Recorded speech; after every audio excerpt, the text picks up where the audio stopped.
Mi trabajo como periodista y jornalero es lo que me gusta. Es claro que la paga nunca es buena en un trabajo como estos, pero es la emoción lo que me mantiene aquí escribiendo sobre hechos que ocurre. Cosas que las personas deberían de escuchar o leer siempre. Desgraciadamente este negocio tiene mucho que ver con la reputación y por esa misma razón la mejor historia que he conocido se tiene que quedar en sitios como este donde personas aún creen y esperan que lo inexplicable pase alrededor del mundo. Para todos ellos debo decir que deben ser muy abiertos y deben aprender a escuchar no solo como lo harán conmigo sino con todo el mundo. La mejor historia que yo puedo contar nos lleva a una investigación hecha por mí a un pueblo de Escocia. Visité el país de Escocia como un turista, en realidad no quería encontrar notas que hace, solo era un viaje de placer. Pronto un tipo cualquiera me dijo que visitara ciertos lugares y uno de ellos era llamado por los escoceses ancianos el pueblo de los milagros. Tan pronto como alguien me indicó cuál era el nombre real del pueblo me dirigí allí. Es un buen lugar con un atractivo turístico, pastizales, casas rústicas y una gente muy carismática es lo que van a encontrar allí. Pero por suerte he llegado en el mejor momento de todos. Ese día por la tarde todos estaban sonriendo y de buenas, había papeles de color verde colgados por las calles. Parecía una de esas festividades locales así que pregunté qué es lo que se estaba celebrando. El comisariado del lugar me comenzó a platicar sobre el pueblo y cuando se dio cuenta específicamente de que yo estaba preguntando por la festividad él dijo que estaban festejando una leyenda del pueblo. El pueblo de los milagros tiene una leyenda desde el hace siglos, tal vez 3 o 2. Las personas no ubican bien la fecha, pero se saben de memoria la leyenda de la llave verde de los milagros. Según la historia, cuando el pueblo era apenas una colonia y cuando las personas creían en los chamanes y brujos, hubo uno que llegó al pueblo. Estaba algo herido y las personas del lugar lo trataron de manera rápida. Este brujo agradeció su hospitalidad pero pidió estar solo en una habitación por 5 minutos. Cuando las personas lo dejaron solo, el brujo salió y agradeció de nuevo a los hombres pero dijo que se tenía que marchar. Como muestra de agradecimiento el brujo hizo entrega al mandamás del pueblo de una llave verde. La llave era verde como una hoja oscura de pino y era muy liviana. El brujo no dijo más. Pasa que con el tiempo y las diferentes edades, los hombres comprendieron un misticismo alrededor de esa llave. Por arte del destino uno de los tantos poseedores de la reliquia, la cual va quedando en manos de otro según se herede, estaba muy enfermo por una epidemia que estaba azotando las comunidades cercanas. Este hombre descubrió que al cerrar una puerta con llave, todo mal saldría del cuerpo del poseedor. El hombre fue curado inexplicablemente y no solo él sino que todo aquel que utilizaba la llave cerrando las puertas también recibía la misma gracia. Pero al abrir una puerta con esta llave la persona caía en la enfermedad casi instantáneamente, es como si esta llave diera o quitara la vida de una persona. Yo pregunté si la llave aún estaba en manos de ellos y que la quería ver. Obviamente no me estaba creyendo esto pero me gustaba tanto la magia que necesitaba preguntar. El comisariado me llevó entonces a la casa de un hombre viejo. Este hombre es de esas personas que esperas mueran en este año. Al hablar con él el hombre viejo sonrió. El comisariado dijo que debía prestar mucha atención porque el hombre no podía perder tiempo repitiendo las cosas. Cuando nos quedamos solos el hombre y yo puse toda mi atención en lo que él comenzó a decir, puse mi imaginación en la historia que me dijo. Al parecer lo que el comisariado me contó no es la gran leyenda, al parecer solo era el comienzo de esta. Algo para entender la razón de muchas cosas. La leyenda dice que el pueblo fue azotado por muchas pestes como cualquier otro pueblo. Pero estos estaban a salvo con el uso de la llave. La leyenda comienza con el padre quien era el cuidador de la llave. Cuando en el pueblo había 32 enfermos de la peste y con riesgo de propagarse al triple en la misma semana, el padre comenzó a llamar a todos para hacer limpieza general. Quemaron ropas andrajosas y viejas, los desperdicios también y a los indigentes los desnudaron, los bañaron y los vistieron de nuevo. Esto era con el fin de dejar limpio el lugar, pues el padre reunió a los 32 enfermos y uno a uno los hizo utilizar la llave. Tal vez la peor decisión del padre fue hacerlos usarla según como él veía que se sentían. Habiendo curado a cada uno el padre llevó la llave cuidarla de nuevo a una iglesia. Esta iglesia no solo era eso sino que fue construida con un mausoleo pequeño donde más que cuerpos cuidaban la llave. La llave siempre iba dentro de una puerta de la mejor madera y enchapada en hierro. Esta puerta era abierta con la llave verde, pero siempre se cerraba con alguna llave provisional. El padre estaba bajando al mausoleo por sí solo, para él había mucho frío en esos momentos, para él la llave pesaba más de lo que siempre pensó.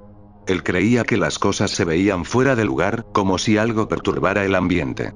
Pero al fin llegó a la puerta. El padre siempre fue fiel a Dios, tal vez por eso se le permitió salir de allí y contar lo que pasó. Cuando el padre puso la llave en la cerradura, él giró, pero esta no quiso ceder. Parecía que algo la trababa desde el centro. La llave quedó tan inmóvil como un cadáver y ni se podía mover al frente ni se podía mover hacia atrás. Solo se trabó. Y con cada segundo pasando la llave se empezó a calentar. El padre vio como poco a poco la llave se fue hundiendo en la cerradura, la llave iba perdiéndose adentro, lo cual era bien imposible. Lo único que el padre pudo hacer fue tomar una madera que encontró, él habría preferido usar unas pinzas, pero no había tiempo de actuar. Utilizó la madera para hacer una palanca entre la llave y la chapa y comenzó a jalar. Jaló muy fuerte y con toda su fuerza, y tal vez con las fuerzas que él creía que Dios le daba para sacar esa llave. La llave ahora estaba muy caliente y ardían las manos de tanto intentar. El olor de la madera quemada le llegó al padre, pero eso no importó, él solo siguió jalando hasta lograr en un momento hacer que la llave botara. La llave apenas cayó como si se hubiera resbalado de la chapa, a pesar de toda la fuerza que el padre había puesto. La posición que el padre tenía le hizo caer al instante que lo hizo la llave, la madera que él había utilizado estaba trozada y cuando todo estaba en el suelo, el padre miró a la puerta. Él podía verlo, o tal vez no realmente, pero sí lo percibió. Había algo del otro lado de la puerta, había una cosa muy enojada y llena de fuerza que se podía sentir tras la puerta.